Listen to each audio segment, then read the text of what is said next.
আচ্ছা, এই জায়গাটায় তোমরা শীতকাল গরমকাল দুটো সময়ই যেতে পারো।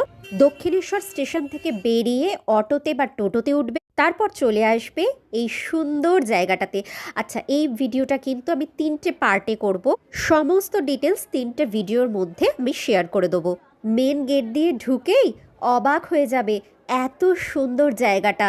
খুব বেশি দিন হয়নি কিন্তু এই দর্শনীয় স্থানটার। গেট দিয়ে ঢুকেই বাঁ দিকে পাবে এরকম একটা বড় শিবলিঙ্গ। দেখে জাস্ট অবাক হয়ে গেছিলাম যে এত সুন্দরভাবে শিবলিঙ্গটা রয়েছে। এবারে তোমরা যত প্রবেশ করবে ততই দেখতে পারবে যে একটার পর একটা কি সুন্দর মন্দিরগুলো রয়েছে। সামনে দেখতে পাচ্ছ এই যে ঘুরছে, আসলে এটা কাঠিয়া বাবার আশ্রম। এখানে শ্রীকৃষ্ণ, রামচন্দ্র, বিষ্ণুদেবের বিভিন্ন অবতার বিভিন্নভাবে সাজানো রয়েছে। সামনে দেখতে পাচ্ছ শ্রীকৃষ্ণ তার রাধা তার সখীদের সঙ্গে যেভাবে লীলা করছে, সেগুলো কি সুন্দর ঘুরে ঘুরে সব দেখাচ্ছে। গাছে সবুজ আঙুরের সঙ্গে সঙ্গে লাল আঙুরও ঝুলছে। বিশ্বাস করো, এই জায়গায় বাচ্চা থেকে বয়স্ক যে কোনো মানুষের মন ভালো হয়ে যাবেই যাবে। মূল মন্দিরটা একটু ভেতরে রয়েছে, কিন্তু সেদিকে যাবার আগে চারপাশে কিন্তু শ্রীকৃষ্ণের বিভিন্ন রূপ রয়েছে। শিশুরূপ থেকে শুরু করে তার বিভিন্ন যে লীলা, সমস্ত কিছু এখানে মূর্তির মাধ্যমে রয়েছে।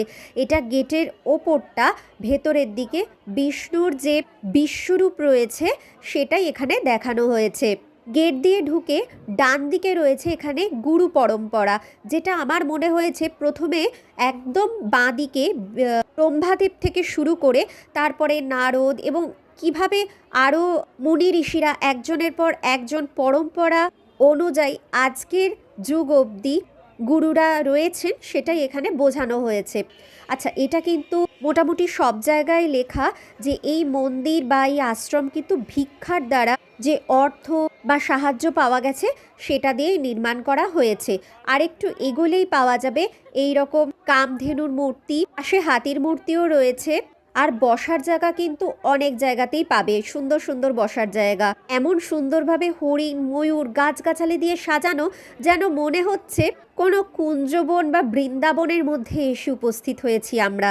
রথের মধ্যে কারা রয়েছেন সেটা কিন্তু ঠিক চিনতে পারলাম না, যদিও সব জায়গাতেই মোটামুটি লেখা আছে যে কিসের মূর্তি বা কার মূর্তি। তুলসী মঞ্চটা এত সুন্দর লাগছিল। আর এটা হচ্ছে মূল মন্দির, যেখানে ক্যামেরা নিয়ে প্রবেশ নিষিদ্ধ, এই গোলাপি রঙের বিল্ডিংটা। আর এটা করা হয়েছে সামনে গোবর্ধন পর্বত।